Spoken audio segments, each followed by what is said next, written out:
Support for this podcast comes from Give Directly, a nonprofit that lets you send money directly to people living in extreme poverty. Due to the pandemic, global poverty rates are rising for the first time in 2 decades. In response, Give Directly has delivered contactless cash payments to over 500,000 people in 7 countries in Africa. These countries are currently facing their highest COVID infection rates yet, and only 1.5% of Africa has been fully vaccinated. Giving cash lets individuals invest in what they need the most right now. Visit givedirectly.org/COVID and your first gift will be matched up to $200.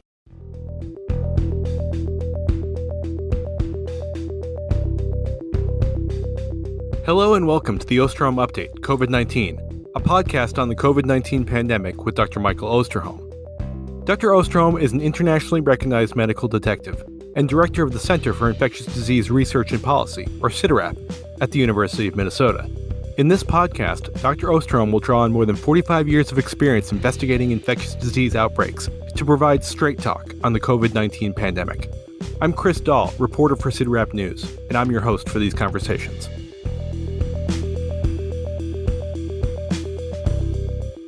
Welcome back, everyone, to another episode of the Osterholm Update podcast.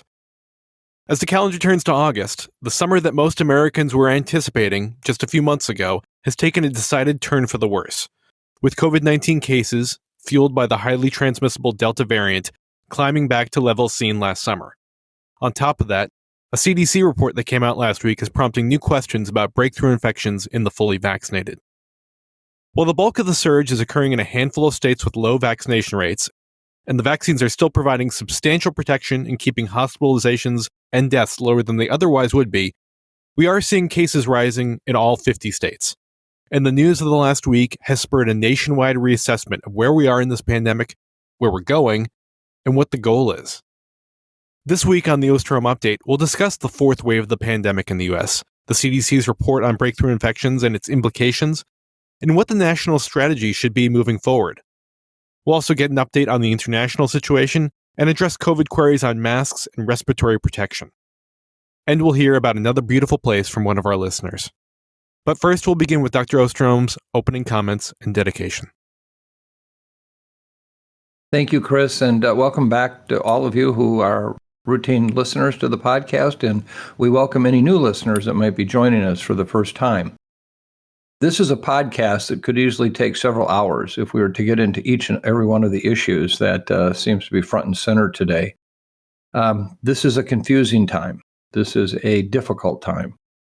And I say that because while we have this critically important tool called a vaccine, there are many of us who are part of this podcast family that are confused. We're frustrated, and even to some extent, a little scared. And I say that because psychologically, we have been basically coming to that point of saying the pandemic's over.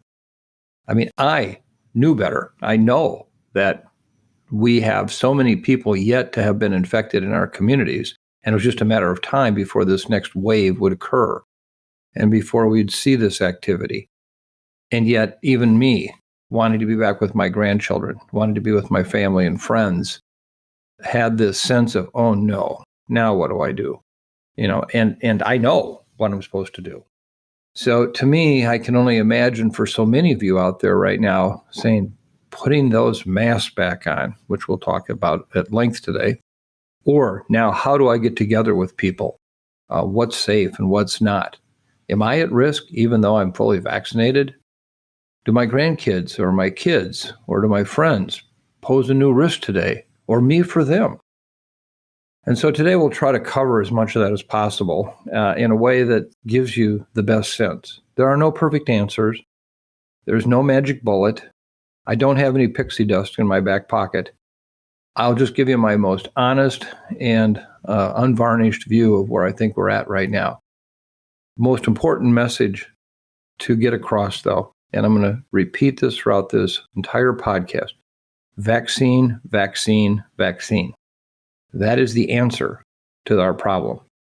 And so we just have to keep hitting home on that and knowing that that's going to be ultimately the solution to getting through this pandemic. I will also emphasize throughout this pandemic that we have to look at this for the long haul. I think there was a period in that April, May, June time where people were just convinced we're done. 4th of July, people wanted to take independence parties from COVID, not just as a part of a national celebration about our government. And that was far, far too early. It was premature. And now we have to figure out, so what is our expected future? What might it be like?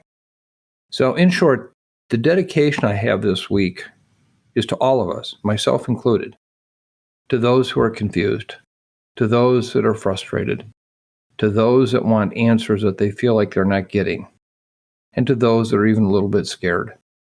What does this mean in terms of my risk, their risk, our risk, in terms of what this next few weeks to months will bring us?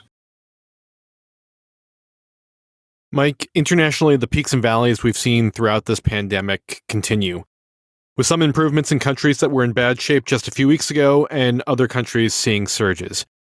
What stands out from your perspective? Without any doubt, the issue that has been a concern of mine from the very beginning of this pandemic to where we're at now is time. Back in those early days of the pandemic, and I come back and harken back to the March 10th, 2020 appearance that I had on Joe Rogan's podcast, when I said I thought that there could easily be 480,000 deaths in the next 18 months. And, that was, at that time, scary, outlandish, irresponsible. But I was already thinking about 18 months. Well, we've just passed 18 months from the time I was on Joe Rogan's podcast. And I'm still looking at a time when I don't know where the end date will be, if there will ever be an end date as such. That's really hard. That's really difficult because we all want to believe that one day this problem will be taken care of. It's done. And we are going to do a lot with vaccines around the world eventually to bring this under much more control. But we're not there yet. Just earlier this week, the WHO, in a very sobering statement, said, please put a moratorium on booster dose vaccines for the high-income countries until at least September 10th, so that hopefully we can get at least 10% of the low and middle-income populations vaccinated. But they are right now in many of these countries 1 or 2% at most. And here we are, more than 18 months into this pandemic, and we're still trying to talk about getting a few percent of people vaccinated for much of the world. So I think we have to reorient our thinking that this is going to get over with. I also want to come back to just how this pandemic has unfolded with this coronavirus, something we'd never had experience with before. And just to remind people of these waves, or what some have called surges, and what they mean for where we've been, where we're at, and where we're going. On a global basis, if you look, we have seen the case numbers increase relatively constant over the course of the first year of the pandemic. Now, if you think of the United States, there was nothing constant about it. We had ups and downs and ins and outs. But as a global experience, some places were going up and others were coming down, all at the same time. But generally, the trend was up. And it was on January 4th of this year, a year into the pandemic, we hit a peak of 5,004,171 reported cases. Now, again, I'm not going to get into reporting artifacts and how many are underreported. That are absolutely critical issues. But these are relative benchmarks. And then just literally 6 weeks later, we go from that 5 million number down to 2,480,000 cases reported, about half of what had been reported before. But then in 2 months, on April 19th, we're back up to 5,700,000 cases, higher than it was in January. And then we come back down in June, and it's 2,544,000 cases, slightly higher than the February date when it was a previous low. And then now where are we at? July 26th, the week thereof, we're at 4,104,000 cases. The number's going back up. It's been a whole series of ups and downs, and they're not done by a long shot yet. They're not done. And that we have so many people in this world that are yet infected with this virus to develop some immunity from that or having had access to vaccine. And even if you look in the United States, because we have kind of hung on these surges as, well, they're done. The media focus right now with everything going on in the world, it's COVID, COVID, COVID. And we'll talk more about the U.S. But just think about this journey we've been on. It's almost kind of a shock absorber kind of experience. In April of last year, when we had that first house on fire moment, we were at 31,000 cases in this country for a 7-day average on April 10th. And we thought it can't get worse than this, can it? Well, of course it could. But that's where we were at. And then by May 29th, case numbers had dropped on a 7-day average to 20,800. Seemed at the time we were in the right direction. We had this thing under control. But then if you look in July 22nd, we hit that next peak, 66,600 cases reported on a 7-day average per day.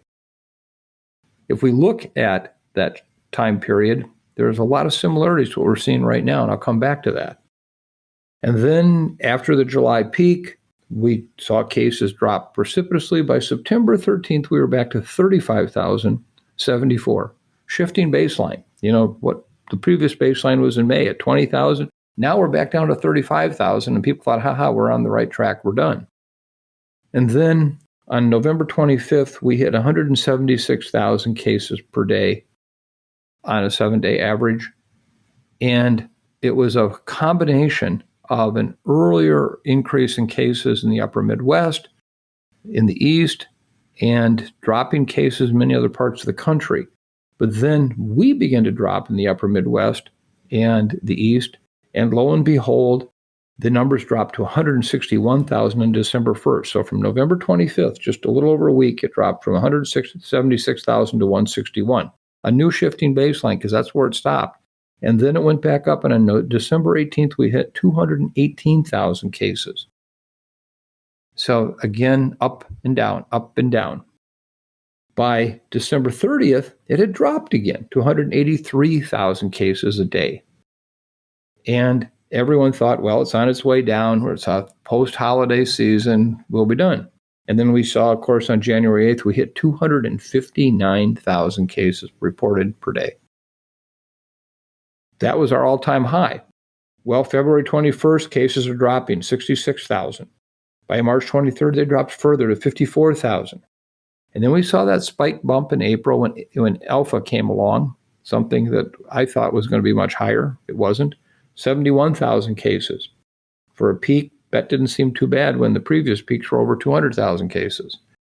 And again, with vaccine now flooding the market, we watched case numbers drop. On July 5th, we were down to 10,608 cases reported a day. 10,000. Much lower than even those previous lows. And everybody was prepared to be done. But as you heard me on this podcast on multiple times, I recognize that there were at least 100 million Americans who had yet been vaccinated or who had previously had infection. And now where are we at? On August 3rd, over 92,000 cases reported per day, and that number is going right up. It's far from done.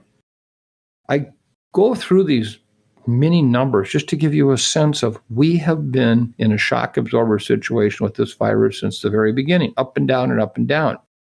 And unfortunately, as I've said before, a lot of people were done with this pandemic by the time that summer rolled around this year. But the virus wasn't done with us, and it's not done with us. And this is not going to be our last surge. What we're seeing right now, we'll talk more about this, but it's not going to be our last surge. And globally, it is surely not going to be. So if nothing else today, you have to help get your head in the right place. We're not done. We're not going to be done yet. You don't want to hear that. I don't want to hear that. I'm tired. I'm frustrated. I don't want to wonder if I should be with my grandkids again. You don't either. But that's how we have to look at today. And I'm going to do my best to share with you where I think it's going, what we can do about it, how you should feel about protection, and to give us our best sense of what is tomorrow going to bring and how are we going to all get there together. Let me just address the piece on the international perspective. I've already given you a sense of this kind of surge of cases, then dropping of cases.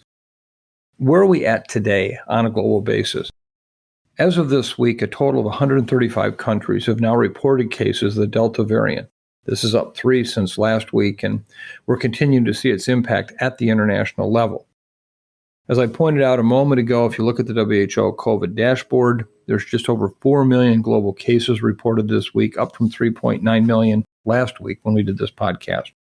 This marks the 6th consecutive week of increasing cases, a trend that has continued since mid-June, when, as I pointed out before, we were at 2.5 million cases. A total of 64,200 COVID deaths were reported last week, down from nearly 70,000 the previous week. This decline was largely due to decrease in deaths in Latin America. However, in other WHO regions, deaths either grew or remained near levels reported the previous week. As the curve goes back up again, this surge occurs in these other countries, you're going to see deaths coming back up too. And if we look at the Washington Post coronavirus tracker, during the last week's episode, we mentioned that the U.S., Europe, and South America all had similar case rates for the first time in a very long time. Well, that's changing. We're now seeing them split apart, with rates in the U.S. rising to 28 per 100,000 population, rates in South America declining to 14 per 100,000, and Europe remaining largely stable at 16 per 100,000. So we are surely standing out right now as a country, even though we are rich in vaccine. Here we are watching our numbers go up. Countries in Africa, Latin America, Asia, and the Middle East continue to experience some of the highest death rates in the world. Of the world's top countries with the highest death rates, 4 are in Africa, 4 in Latin America, 4 are in Asia and the Middle East. So how big of a challenge is Delta right now on a global level? Well, it's clearly a challenge where you don't have vaccine. But let's take a look at a couple of countries that are trying to manage Delta with vaccine, but also a much more comprehensive mitigation approach. And I think this has a lot to say about where we're going in the future in terms of trying to control the virus. Let me focus on a couple of countries specifically to give you a sense of what's happening. Let me take Australia and China. If we look at Australia, last year the country opted for a zero COVID strategy, which was achieved via very strict lockdowns, border closures, travel restrictions, reliance on testing and tracing. And since last October, Australia has had a minimal COVID activity, aside from the occasional flare-up, which was successfully contained by temporary local lockdowns. For context, let me just add this piece. Australia has a population of just over 25 million people. To date, the country has reported around 35,000 total cases and 925 deaths. Florida, which has a population of 22 million, slightly less, has reported 2.6 million cases and 39,000 deaths. Now let me again just compare these two similar countries in terms of population. One, 35,000 total cases, the other one 2.6 million cases, one with 925 deaths and the other one with 39,000.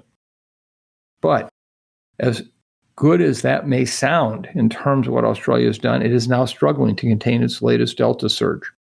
This one began in mid-June. There are more than 3,500 total Delta cases reported in the country since this most recent outbreak began. Clusters of cases have led to stay-at-home orders in cities such as Brisbane and Sydney. Despite the implementation of these orders, which have now been in place in Sydney for 6 weeks, imagine how we in the U.S. would react to that. Over 200 cases are now being reported in the country each day, the highest level since August of last year. The country's prime minister has promised that lockdowns will be less likely when 70% of individuals over the age of 16 are fully vaccinated, which is expected to be accomplished by the end of this year. However, up to this point, Australia's vaccination program has been very slow, with just 33% of residents having received at least one dose and only 15% fully vaccinated. So here was this model approach that for over a year seemed to work really well. And now it's being challenged. And the question is going to be, is it just people got tired and didn't comply, or is this a function of the variant and its increased transmissibility? And I think it's probably a little of both. but it points out that no one today can hold out a model and say this is it. And the best example I can give you is the next country, China. China is also fighting a Delta outbreak that has caused more than 300 cases that have been detected in nearly half of the country's 32 provinces over the last 2 weeks. 32 provinces. In fact, the cities involved, a week ago when we did this podcast, 13 cities in China had cases. Today it's at 31. So you can get a sense that what's happening here is that even China, with its very, what I would call heavy-handed strategies, were able to control COVID for more than 30 flare-ups since the initial outbreak in Wuhan. And yet this latest Delta surge is really challenging officials there. Cases have been detected in several cities that are located hundreds of miles from each other, including Beijing and Wuhan. The Chinese are hoping that the strict lockdowns, mass testing and tracing, and travel restrictions will prevent further spread. It's been reported that more than 60% of the country's residents have received at least one dose of the Sinovac or Sinopharm vaccines, although their effectiveness against Delta appears to be lower than the mRNA vaccines. Recently, Sinopharm reports that their vaccine is only 68% effective against symptomatic disease from Delta. So here are two countries that have been models in terms of containing the virus, and yet now you can see the challenges that they too are experiencing. Let's look at Delta in countries with low vaccination rates. I think this, again, is a lesson to us of what can or might happen in areas with low vaccination rates. If you look at countries in Asia and the Middle East, overall cases in the region continue to increase, with around 250,000 being reported each day. That's up from 150,000 daily cases last month. Average daily deaths in the region have also increased from nearly 2,000 per day to more than 4,000 over the same time frame. 10 countries are reporting at or near record high levels. Indonesia, as I talked about last week, is experiencing a decline in cases following an overwhelming Delta surge. Prior to Delta's arrival, the country never reported more than 15,000 cases in a single day, but with Delta, average daily cases in Indonesia grew from less than 6,000 in early June to 50,000 in mid-July. Average daily cases are now down to 38,000 since the mid-July peak, but as we can anticipate with lagging indicators, deaths are now soaring. Indonesia is reporting nearly 1,800 deaths a day, a toll nearly 6 times greater than their pre-Delta peak. A note here, cases went up relatively quickly in Indonesia, and with the Delta variant, they dropped rather precipitously. Let's look at Iran. It remains in the middle of its 5th overall surge that being fueled by the Delta variant and has resulted in record-breaking case numbers and sharply rising deaths. With less than 4% of the country's population fully vaccinated, Iran's health minister has called for a national lockdown again, which is now being discussed by government officials. Japan, which has been the focus of all of our attention due to the Olympics, is now seeing an exponential rise in cases that have reached new highs. Hospitals, particularly those in the host city of Tokyo, are being challenged by the uptick, and the country's medical association is calling for the declaration of a national emergency. Officials have stated that there is no direct link between the uptick in cases and the Olympics, although some medical experts in Japan have speculated that the Olympics sent a confusing message and might be leading to less residents staying home in Japan and increased transmission. We're also keeping an eye on India, where cases have increased slightly over the past week. This is the first increase since the record high peak in early May, and everyone is concerned this might be signaling another potential surge in India. With a daily average of 40,000 cases and just under 1,000 deaths a day, activity in Africa remains near peak high levels. The region has reported slight declines in cases for the past 3 weeks, mostly due to downward trends in South Africa, Tunisia, and Zimbabwe. However, the WHO is reporting that Africa is still experiencing a third wave, with 19 countries still experiencing upticks. Despite substantial underreporting, 4 African countries have death rates that rank among the world's top 12 highest over the past week. Of the 4 billion COVID vaccines administered globally, only 1.6% have gone to Africa. So, Mike, what are you seeing in the two countries, Israel and the United Kingdom, that have very high vaccination rates? Well, these countries really, I think, are bellwether countries for us to look at what we can anticipate here in the United States, both in terms of the effectiveness of the vaccines, as well as the number of cases that might occur in terms of the susceptible population. Let's just take Israel first. As you know from our previous discussions, they have among the highest vaccination rates in the world. The entire population has 64% with one or more doses, 59% are fully vaccinated. If we just look at those 60 or older, more than 90% are fully vaccinated. The country reported more than 3,800 cases this past Monday, its highest single-day total since March, pushing its daily average to 2,400. And by the way, that's nearly 10 times higher than levels reported just 1 month ago. 426 individuals are currently hospitalized. That's up from 243 last week. 229 are considered seriously ill. That's up from 147 last week. These are the highest levels seen since mid-April. The unvaccinated are seeing noticeably higher rates of severe disease compared to those who have been vaccinated. Nearly 9 out of 10 seriously ill individuals are over the age of 60, and has been highlighted in the media this past week. Israel is already starting administering third booster doses to individuals 60 years of age and older. We'll have to wait and see how they respond to the call by the WHO to suspend boosters till September. The average number of daily deaths in the country has risen from 1 per day last week to 4 per day now. Israel announced that their Green Pass system, which requires proof of vaccination, recovery from natural infection, or a recent negative test result before being allowed into certain settings like restaurants. This will be put in place later this month. Masks are also being required during outdoor gatherings, and remote work is being encouraged. Again, to put these numbers in context, Israel had a peak of 1,200 individuals in critical care in January, the same month that the country also reported record high average of 65 deaths per day. So even with this most recent activity, the vaccines have fundamentally changed how the disease is occurring in terms of severity and deaths. If you look at the United Kingdom, the vaccination rates there for the entire population, 70% have one or more doses, 58% are fully vaccinated. The adult population, 89% have one or more doses, 73% are fully vaccinated. Just to recap, UK's Delta surge, before cases started slowing increasingly in May, the UK had reported around 2,000 cases a day.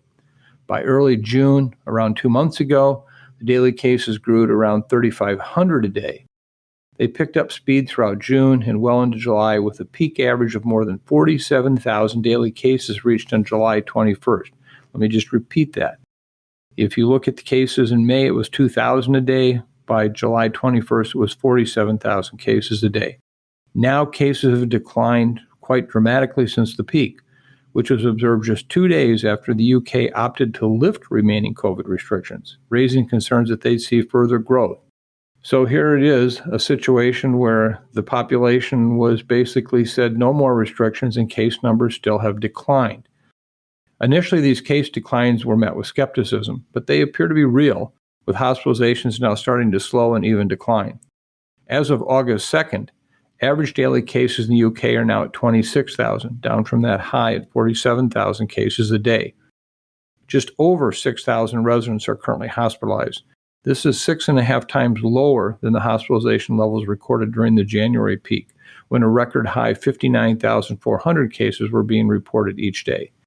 Deaths in the UK have grown during this latest surge, but remain low in comparison to previous surges. Current 7-day average is 77. Remember, the peak 7-day average in January was 1,250. So what these two countries are telling us is the vaccines have tremendous impact, not necessarily on the total number of cases, but what we see in terms of severe illness and deaths. And that's the message that we have to keep getting across at this point. So, Mike, here in the U.S., the 7-day average of new daily infections is, as you mentioned, over 92,000, which is actually higher than what we saw with last summer's surge. And states like Florida, Louisiana, Mississippi, and Alabama are all exploding with new cases. So when you look at this current surge here in the U.S., which is being driven primarily by infections in unvaccinated people, how do you see this playing out over the next few weeks? First of all, the same trends we've been describing the last several episodes continue to play out in the U.S. And again, I want at this point to inject a moment of consideration to say, as I talk about these numbers, please remember these are someone's loved ones. These are fathers and mothers and grandpa and grandmas and brothers and sisters and cousins and colleagues. And it's almost every week just a need to realize that it's so easy to talk about numbers until you realize what they represent. Our national cases in the U.S. have surpassed levels recorded even during last summer's surge, those numbers I talked about earlier. Hospitalizations continue to rise. We're also starting to see a sharper uptick in deaths, not to be unexpected as part of a lagging indicator. Unlike what I talked about with Israel and the UK, our rates, while better than most of the world, still are much lower than those. For all ages, we have 58% with one or more doses, 50% fully vaccinated. If you look at those 18 and older, 70% have one dose or more, the goal that the president had originally set to meet on July 4th. 61% are fully vaccinated. And for those 65 and older, 90% have one or more dose, 80% fully vaccinated. Just to remind you how that compares to England, if you look at the entire population, they have 70% with one or more doses, 58% fully vaccinated. We, again, are at a situation of 58% of one dose, 50% fully vaccinated. If you look at our latest U.S. activity, as you noted, we are now reporting more than 92,000 cases a day, up nearly 140% in the last 2 weeks. The 7-day average reported in last week's episode was 63,250. In our episode 2 weeks ago, it was 38,000. Just to give comparison how steep this rise has been. We're now conducting about 770,000 tests a day in this country, which is up from over 500,000 in early July, but it remains well below levels recorded 1 year ago, raising some question as to how many cases are we still even detecting. A total of 55,800 Americans are now hospitalized for COVID, up from last week's total of 39,500 and last month's total of 17,000 hospitalizations. It's just a matter of days will likely surpass peak highs recorded during last spring and last summer's waves. Deaths, a lagging indicator, have increased by 50% over the last 2 weeks, with an average of 371 Americans dying from COVID each day. To put that into comparison, if you look at the number of people who are killed in automobile accidents, are killed by violence, or who have died from influenza, is about 300 Americans per day. So it gives you a sense this is still taking a toll on our population. If we look at trends from states over the last 2 weeks, every state in the country continues to see an uptick in cases. 42 states, including the District of Columbia, are reporting increases of greater than 100%. 48 states have experienced increase in hospitalizations over the last 14 days, with 28 states reporting rises of at least 50%. Although activity is up across the country, we're still seeing the most dramatic growth in the select areas of the country, particularly in the southern Sun Belt states. Let me just briefly share with you what's happening there. In Louisiana, just 37% of the residents are fully vaccinated. This is 13% below the national average. Cases are up tenfold over the past month and have reached record highs. If Louisiana was its own country, it would have the highest case rate in the world. Right now, Botswana, Cuba, and the country of Georgia are the hottest countries in the world with 81 cases per 100,000 residents. Louisiana is currently at 93 cases per 100,000 population. Hospitalizations in the state have reached new all-time highs, with 2,100 reported as of August 3rd. On July 3rd, just 1 month ago, the state reported 260 hospitalizations, compared to today's 2,100. On Monday, the governor gave a COVID update and announced a new statewide mask mandate. During the update, a chief medical officer working for a hospital in Baton Rouge said, "You have people with chest pain sitting in an ER right now while their families sit in the waiting room, and they are wringing their hands, and they are calling everybody they know to get into an ICU.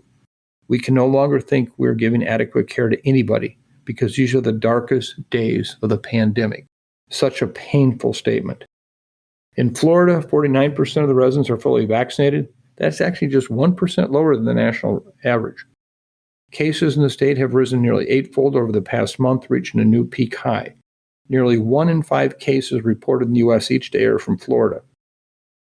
With 82 cases per 100,000, Florida's case rate is also higher than the world's hottest countries. Hospitalizations are also at an all-time high in the state, reaching levels recorded last summer when there was no vaccines available and less natural immunity. According to the Florida Hospital Association, as of Monday, 50% of the individuals hospitalized were between the ages of 25 and 55. 96% were unvaccinated. Some health systems in the state have moved to cancel all non-emergency surgeries to help deal with the surge. So what's going to happen in the United States? We are seeing these same 8 to 9 states that contributed largely to the surge last summer on fire again. It's not just Louisiana and Florida, it's also Mississippi, it's Alabama, it's Arkansas, even as high as Missouri. We're also seeing big increases in cases in Oklahoma and Nevada. Our challenge now is understanding what's going to happen in the other 40-some states in the District of Columbia. We're seeing these increases in cases, but nowhere near the same level as we're seeing in these hotspots. And I think the message is loud and clear on Delta. Cases will go up quickly and likely come down quickly. And as humans, we're having very limited impact on that beyond vaccine. So the challenge is, will we see these other states, such as where we're seeing the hottest spots of Delta activity right now, like in the upper Midwest, will those translate to on-fire-like case situations as we're seeing in the South? If not, it'll be much like the surge we saw last summer in those southern states. If, in fact, we do see Delta increasing substantially the case numbers in these other states, we could see our numbers really go up far beyond what we've seen in previous surges. Now, that may seem unrealistic to others, but remember what's happening in Florida, Louisiana, states like that. There are still a lot of people who are susceptible to this virus for which it will find them and infect them. So this is not implausible. Now, if, in fact, these other states don't light up, I think by early September, we're going to see case numbers plummet, drop quickly for reasons, again, we don't know why. This is what I've been talking about in the duration of this pandemic. For those who are doing the modeling, for those who are doing the predicting, good luck. I don't know what you're basing it on. I'm basing my opinion based on what I'm seeing happen around the world. I'm learning, I'm observing, and I think that's what's going to happen here. Now, if these other states light up, this could extend the period of time well into mid-September or more where we see this big peak. So that's the unknown. Each week we're going to be looking carefully at what's happening outside of these hot spots and to see whether or not activity levels off, whether it continues to increase. But remember, once it starts increasing, as we've seen in these states, as we've seen in other countries with Delta, it goes fast. The only good news is it tends to come down fast too, for which we don't know why. So that's really where we're at. And, all I can say is stay tuned. One last thing I would say is this is now the time to get vaccinated, because we still have as many as 90 million people in this country who have not been vaccinated, who are at risk of this infection. So we're going to have future surges. This isn't the last one. We're not done. We could have a fall surge. We could have a winter surge. And again, anybody who tells you that they know we're going to have one, forget it. They don't know. Could happen. Don't know. But I can tell you we're in this one right now. So the challenge is going to be following up on this over the course of the next 2 weeks. We'll have a much better sense. Are we on a trajectory to see a rapid reduction in cases in early September, or are we going to have an extended and frankly much, much higher peak than we have now? And no one can tell you that with any certainty. So I want to talk now about the CDC report that came out last Friday on breakthrough infections. One of the major criticisms of the CDC's messaging and the media's coverage of the report has been that too much emphasis was placed on the fact that vaccinated people with breakthrough infections can transmit the Delta variant just as easily as unvaccinated people, and not enough on the fact that the vaccines are still highly protective against infection, hospitalization, and death. Mike, what was your takeaway from that report? Let me just again summarize where we're at with vaccinations in this country, because that's the message we should be leading with day in and day out. What are these vaccines doing? Not getting caught up into what's happening with breakthroughs and so forth. While that's important, I don't want to minimize it. Contextually leading with that automatically, in a sense, shoots yourself in the foot with these vaccines. So if there's any silver lining to the U.S. COVID situation over the last month, it's news that the vaccine doses are starting to get into arms at a faster pace. The country is administering an average right now of 681,000 doses a day, up from just 500,000 in July. Now, the current pace remains far below the average of 3.4 million doses administered in April. If Delta's impact is causing the increase in vaccinations, it's a hard-earned lesson.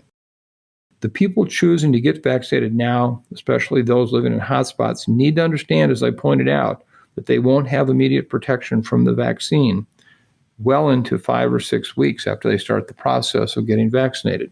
But it's never too late because, again, they're going to be vulnerable in future days.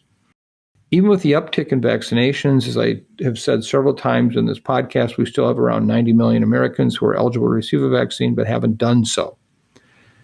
If we look at what's likely to happen that will support additional vaccination, is the fact that the FDA announced this week is planning on completing the process for full approval of the Pfizer vaccine for adults by early September. What impact this will have, I don't know. Hopefully it'll allow for more mandates because private sector entities will find the level of comfort that they need to actually make the mandate with a fully licensed vaccine. Will some of the vaccine hesitant view this as more evidence of safety and effectiveness and get vaccinated? I hope. More places are going to move to require vaccines. I'm convinced of that. We've already heard from Tyson Foods, Microsoft, and Google. They'll do that. Even if you look at cities, New York City is requiring proof of at least one COVID vaccine dose for workers and customers in certain settings, such as restaurants, gyms, and live performances.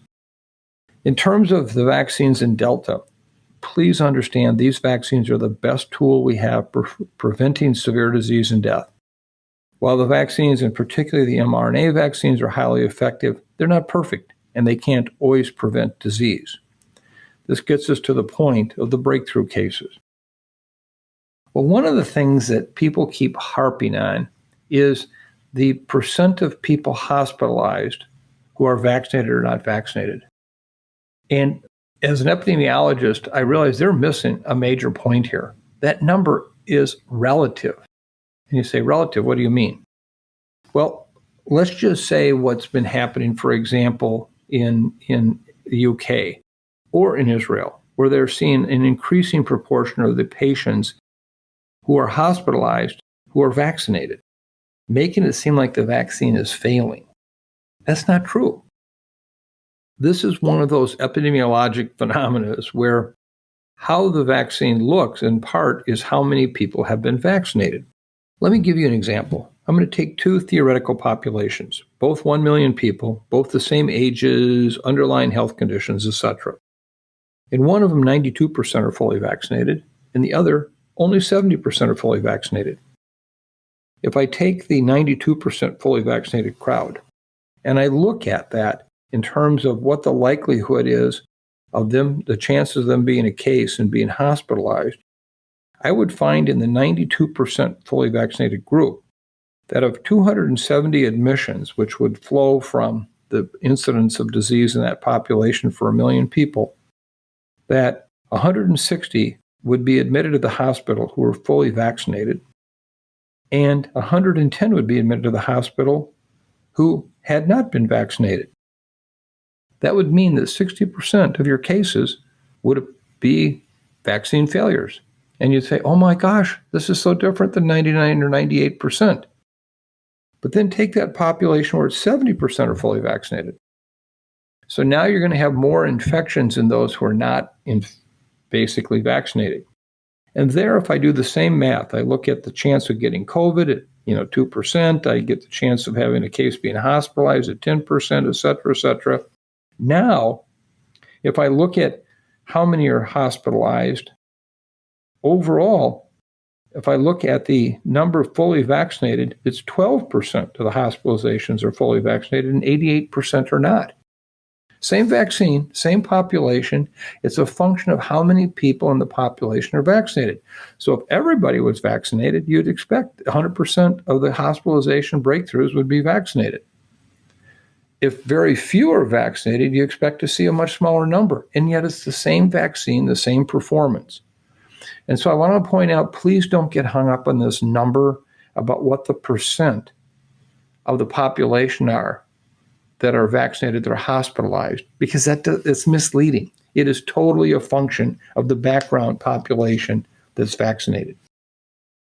So what you should look at right now with breakthroughs are three things. One is, what is the time period between when the person was vaccinated and when they might get infected? And this is the point that the Israelis are looking at right now. Does at 6 months, 7 months post-vaccination, you start to see waning immunity, which then gets us to the second piece, is the host.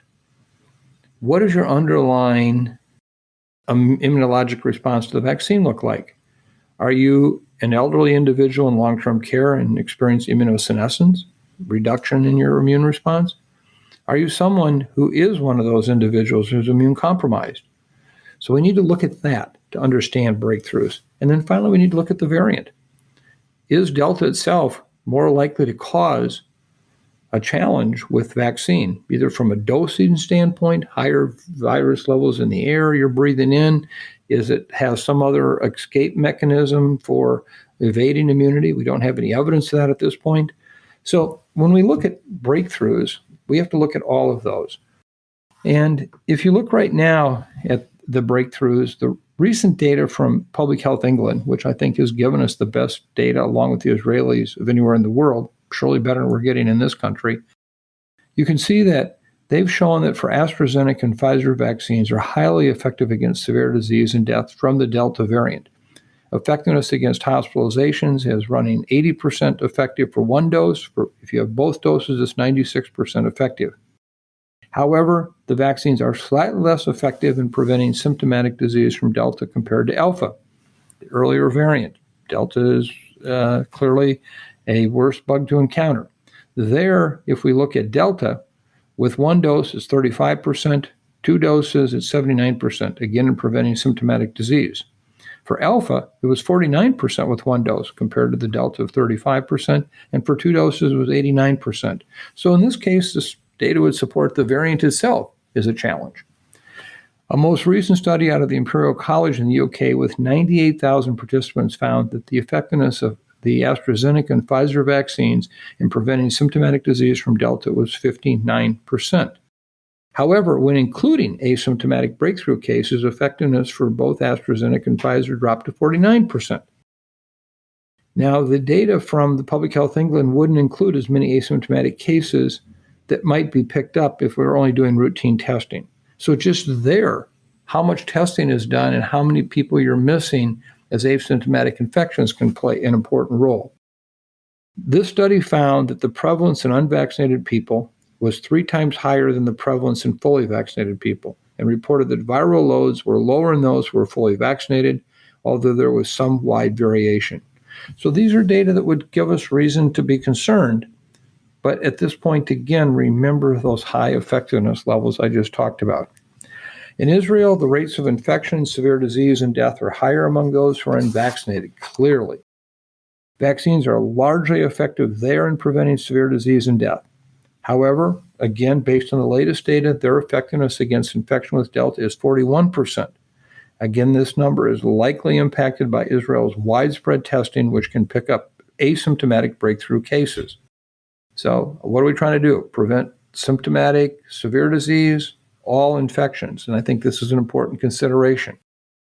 Israel is also reporting some preliminary data that the effectiveness appears lower in individuals who were fully vaccinated earlier in the outbreak, such by January of this year, versus those who were fully vaccinated later, i.e. after March.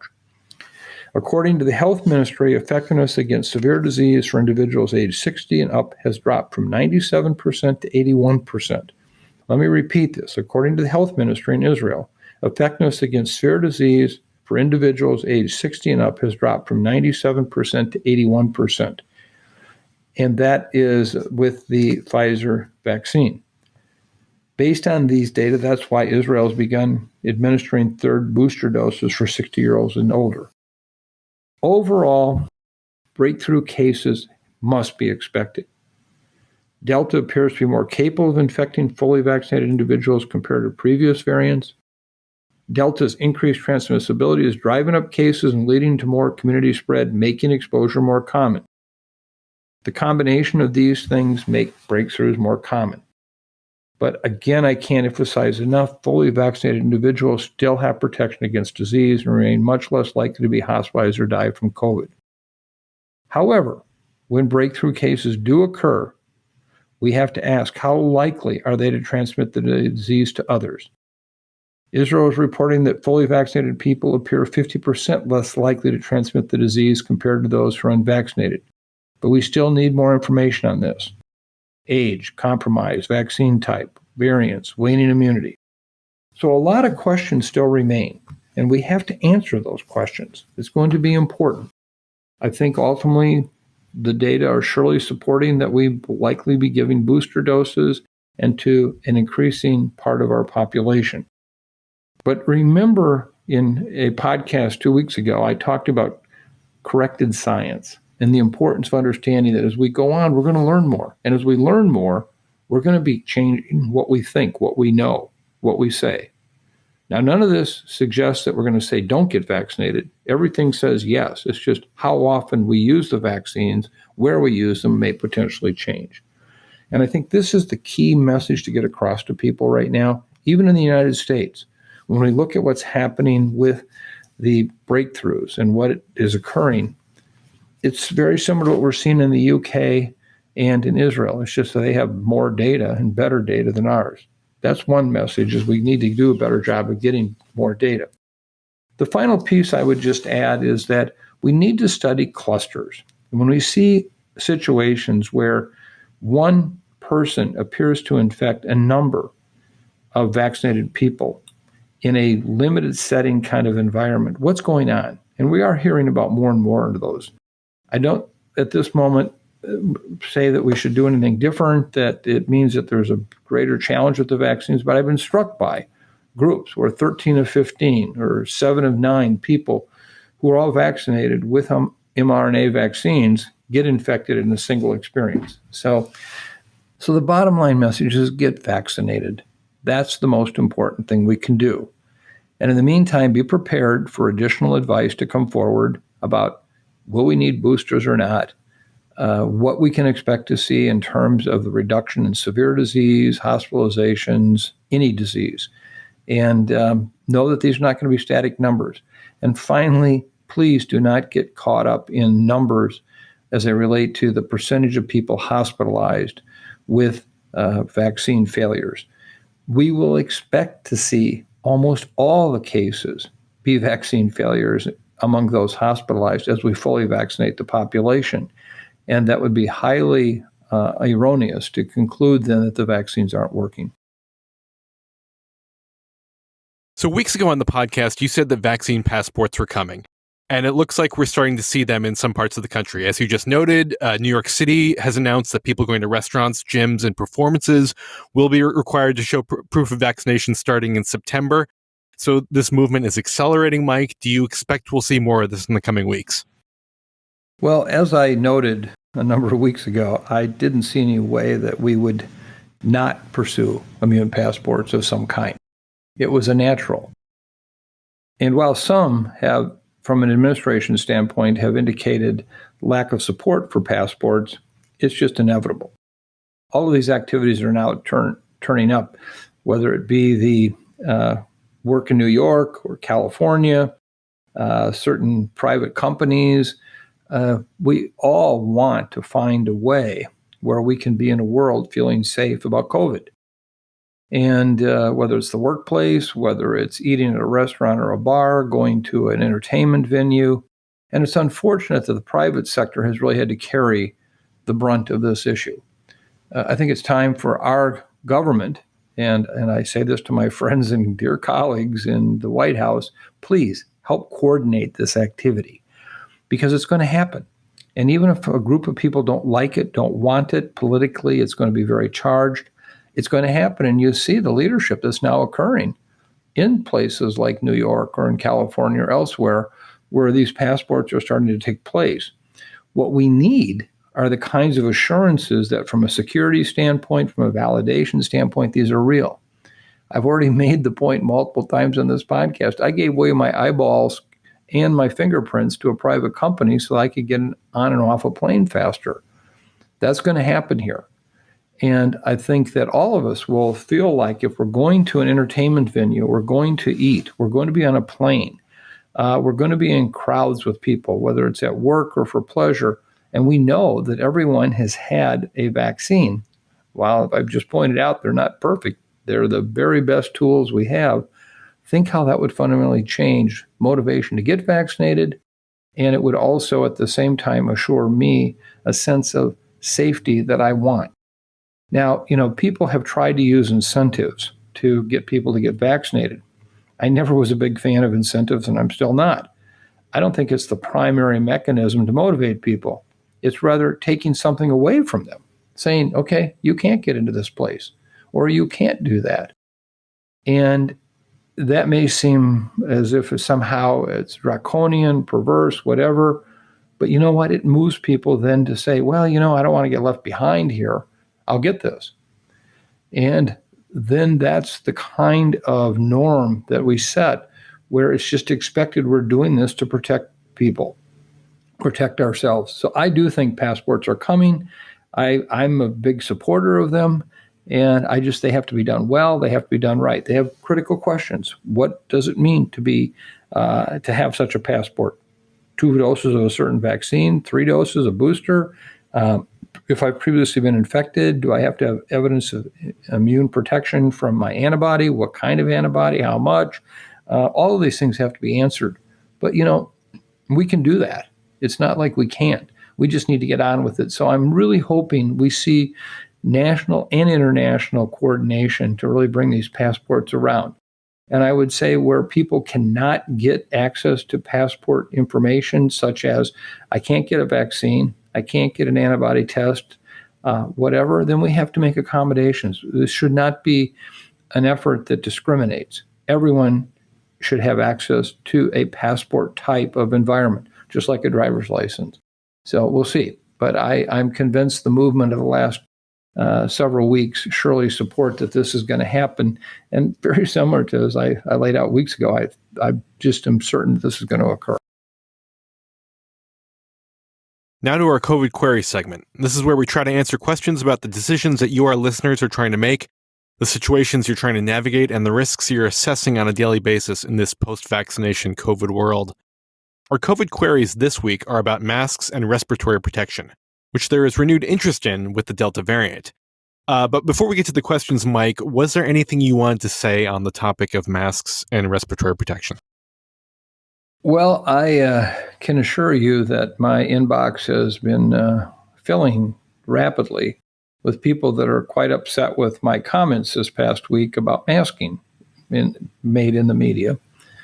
And ironically, they're the very same comments that I made way back in podcast episodes in April of 2020 about respiratory protection. Let me first of all just be really clear here. We have seen a fundamental change in the established public health community's understanding of transmission of this virus over the course of the past 18 months. People now accept, even the CDC and the WHO, that aerosols play a very key role, these very tiny, fine particles that float in the air. And I have continued to emphasize how critical it is that whatever we use for respiratory protection has to account for and protect us against these aerosols. I remind people that if you want to understand aerosols, just remember what it's like if you're in a room with somebody who's smoking, or you're walking down a street and somebody is 15 feet in front of you smoking. Smoke, in a sense, is a classic aerosol model. And it's ironic that the past 2 weeks that I've also had lots of email from people talking about their form of respiratory protection, what are they using to put over their face. and all the smoke that we're experiencing in the upper Midwest as a result of the forest fires. We've had days here in the Twin Cities in the last 2 weeks where you could hardly see a block because of the smoke. And people were commenting on, oh my, I wore my face cloth covering and or my mask, and the smoke almost choked me. And that's a clear and compelling sign that your face cloth covering or whatever your mask is not effectively protecting you and wouldn't against an aerosol. Now, I have been, characterized as being against masking. Well, this is terminology. I am all for respiratory protection. And if you want to call it masking, fine. But I have emphasized over and over again the importance of using N95, what we call respirators. I'll call them masks for the sake of it. So if that helps people understand, yes, mask, but use adequate protection. Face cloth coverings leak substantially. We've shared that information with you before. We've given you the data from the Industrial Hygienist Professional Organization showing the relative lack of time that you can spend in an environment where the virus is present, such as if you were in a room with somebody smoking, would you smell it in your device that you're using? And this is why tight face-fitting N95s are so important. So I just want to come back to the fact that, yeah, I'm all for masking, but I'm for the kind of masking that I would call only equivalent to these N95 respirators. The final piece I would say is that please, when you wear something, wear it correctly.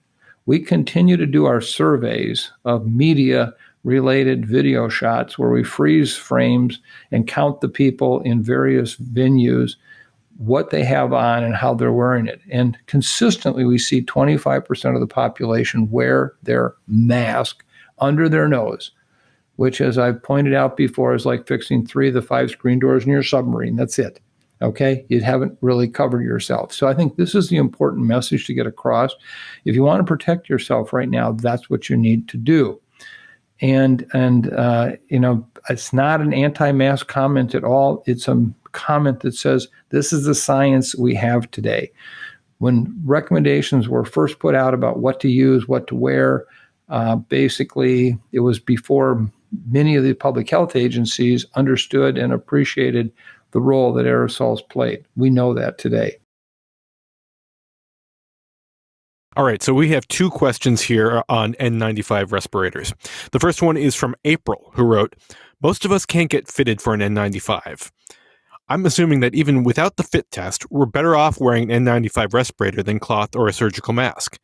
How many times, if any, can we re-wear an N95 respirator for everyday settings, like the grocery store? Or do we have to throw it out even after wearing it for only 10 to 30 minutes? And are there any reusable cloth masks that might work nearly as well? And then we have a related question here from Raka, who asked, you said that N95 respirators can provide protection for up to 25 hours. Does that mean we should only wear one for 25 hours and then dispose of it and wear a new one? And then the second part is, you said that child KN95 respirators are now available. What are reputable sources for those sorts of respirators as I worry about counterfeit masks? Well, thank you to both April and Raka for these really very, very helpful questions. And I'll even add a third one in that will come from a number of people who have sent me emails in the past several weeks asking for more clarification on this. First of all, you don't have to do a fit test for an N95 respirator. It'll still be far better than a surgical or cloth mask. Particularly, it's important to note you can't have facial hair. So for men with beards, you have to understand if you want protection, that beard's got to go. If you just take an N95 and basically put it fitted to your face tight with one strap behind the head and one towards the top of the ball of the head, you will have substantially increased protection than you would if you were using a face cloth covering or a surgical or procedure mask. And the reason I can say this is because today we have more than an adequate supply to meet all the healthcare delivery system needs as well as industrial needs for these N95 respirators. They're also easy to get. I've heard people say, well, how do I get them in my location? And they're relatively cheap.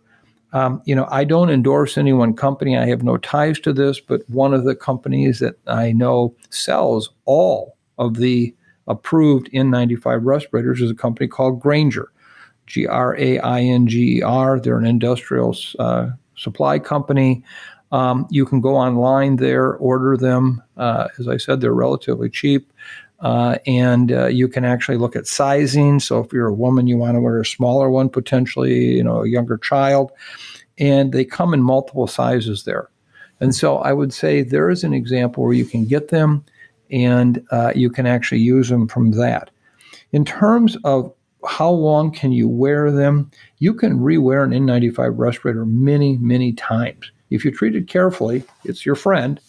Just don't fold it up and stick it in your pocket. Protect it from being crushed. It can be worn many, many times. Try to find one that fits well on the face and wear both straps, as I just said. One other piece, make sure you take the formed nose clip and get that down tight on your nose. And if you do that, you can just keep using it over and over again. If it becomes difficult to breathe through it because it's dirty or it's crushed, then get another one. And I personally have used mine many, many times, and still works very well for me.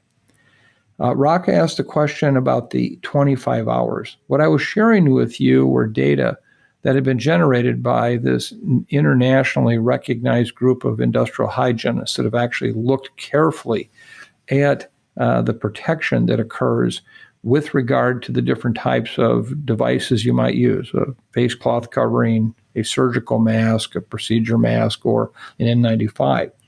And what I was indicating to you at that is that if you wear an N95 respirator, as I pointed out, tight to the face, you can actually be in a room where that smoke is occurring for 25 hours and not actually get an infectious dose inhaled in. It would protect you for that long. Whereas a face cloth covering would give you 20 minutes of protection. So it doesn't mean that it ends at 25 hours of protection. It just means in that setting, man, imagine you're going to the grocery store, imagine you're going to a shopping center, or imagine you're going to be in a crowd, and you got potentially a good 25 hours worth of protection here before you would inhale through that N95 an infectious dose. So that doesn't mean that's the limit of how well these are protecting. In terms of kids, this is a tough one. People have reported using these KN95 respirators for kids. And, in talking to the industrial hygienists that we really respect and admire, the people who really are the experts in airborne diseases and how they actually are able to be prevented through respiratory protection, the general sense is that, unfortunately for most kids, these respirators, these type face-fitting devices just don't work well for kids. And this is really a huge hole in our system of protection. Face cloth coverings on kids, you can use them, but they leak. They leak a lot. And being a kid, it's very hard to get them not to, want to touch it, move it, and so forth. So I wish I had a better answer. But I have to be honest with you and say there's nothing really that great for kids. The KN95s, which actually attach behind the ear, may be the best you can get for kids that are there. But I just want to be clear that they're not going to provide the same level of protection that you're going to get as an adult, or for that matter, even a teenager. Teenagers can wear N95s quite well. So I just want to lay this out as a function for better protection using N95. For the best protection, in fact. Number two is if you treat it well, you can wear it for quite some time. Number three is that kids are always going to be a problem. If you can, there are KN95s that are available. Various places you might buy them will have some sizing for them, but know that these are going to be challenges. But I think the most important thing to come away from this is you can do something to protect yourself here above and beyond vaccination. Vaccination is number one, still the most important. But by using the N95s, you can basically protect yourself. And again, they're readily available. They're not cost prohibitive. And I can only say that, this is the perfect adjunct to use with your vaccine. And please, you can tell the public, I am not anti-masking. I just want to make sure that you're using the device that will really protect you. And to our listeners, please keep those questions coming. You can email us at osterholmupdate@umn.edu. Mike, where is this week's beautiful place? Well, Chris, I always love this part of the podcast. First of all, I have an announcement to make that we've had a number of requests for us to post the picture that was part of the previous podcast from Christian, in which we talked about his photograph looking at the night sky in the Uintas Mountains. And we are going to put that on our podcast site for last week. So if you want to click on that, you'll be able to see his wonderful skylight. Today we're have a international submission. This is the Pandemic Happy Place, open swimming outside of Melbourne, Australia.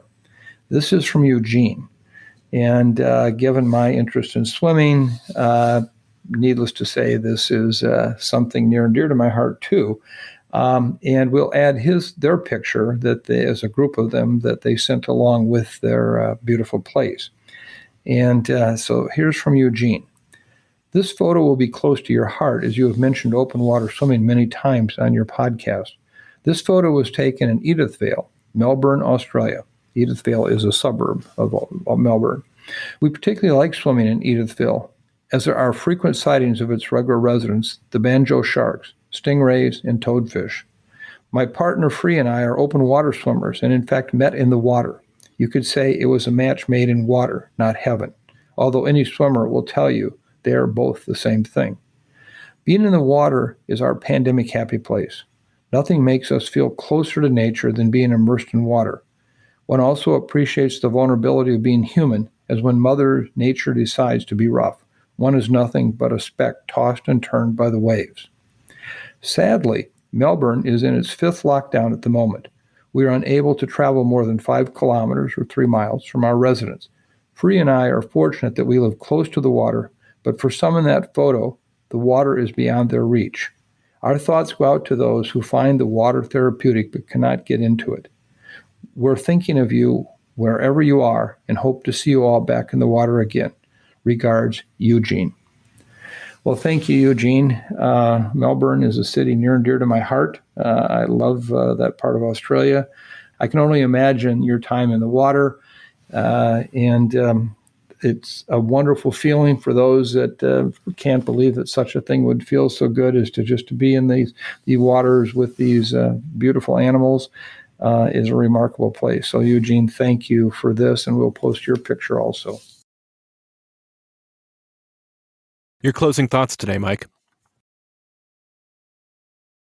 Well, this is a tough one. This is a tough podcast. It's one that makes every effort to share what we know about what's happening with this pandemic, what we know about the vaccines, and yet I've left you in an unsatisfactory place. I wish I could have given you much more definitive information. It's one where we recognize that we're not done. We're not even close to done. But at the same time, we will get through this, and we have to remember that. We have to remember that right now, there shouldn't be one of our loved ones, one of our friends or our colleagues, one of our neighbors who becomes seriously ill or dies from COVID. That shouldn't happen. And I think that it's a time to remember again how important we all are to each other. I've tried in this podcast to remind you that the numbers that I so often cite are just so much more than numbers. Oh my, they're so much more than numbers.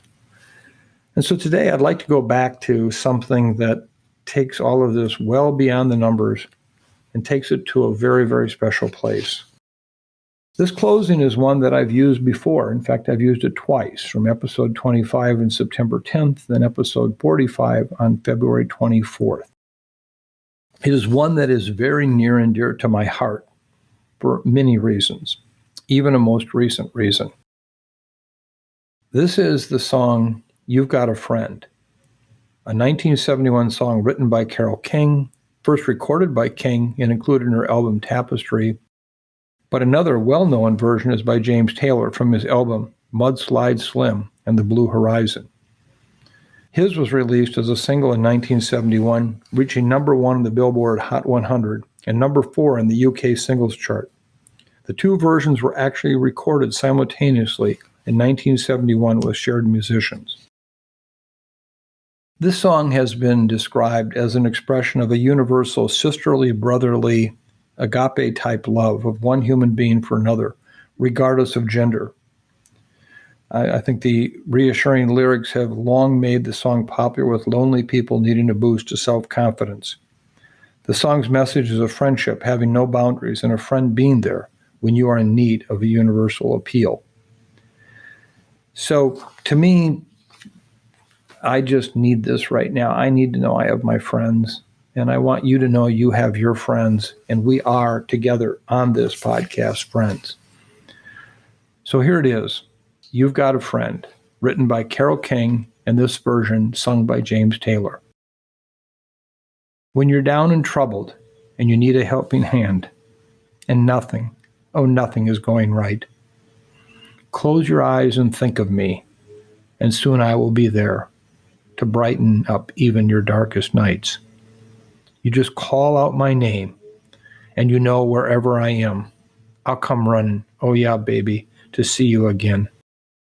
Winter, spring, summer, or fall, all you've got to do is call, and I'll be there. Yeah, you've got a friend.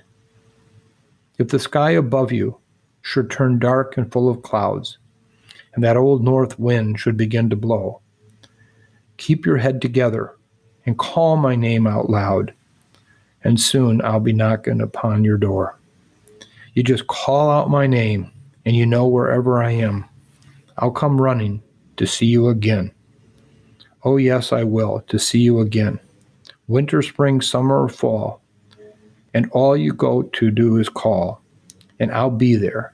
Yeah. Hey, ain't it good to know you've got a friend? People can be so cold.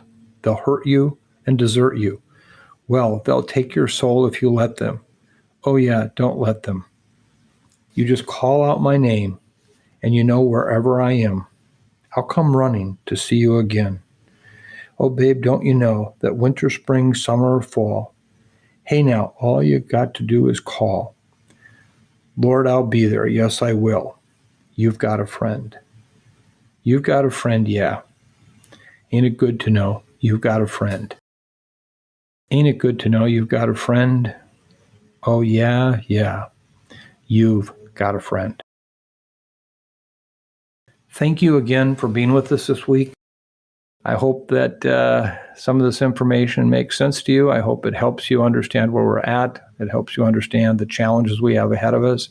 But it also reminds us of we're all bound together in this journey with this virus. And we've got to hang together. And there is much we can do. Please get your friends, your neighbors, your family, your colleagues vaccinated if they're not already vaccinated. Help them. And just remember to take care of yourself. And if you're feeling confused, you're feeling frustrated, you're even feeling a little scared right now, just know you're not alone. You are not alone. I'm there right with you. And I just can't wait for the day when we can move beyond this. And that feeling that so many people had several weeks ago is a reality for the future. It is what we should expect. There won't be more surprises coming. And so with that, I tell you, please have a good week. Be safe, be kind, and just know you've got a friend.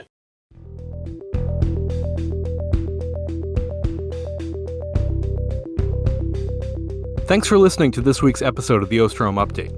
If you're enjoying the podcast, please subscribe, rate, and review. And be sure to keep up with the latest COVID-19 news by visiting our website, cidrap.umn.edu. This podcast is supported in part by you, our listeners. If you would like to donate, please go to cidrap.umn.edu/donate-now. The Osterholm Update is produced by Maya Peters, Corey Anderson, and Angela Ulrich.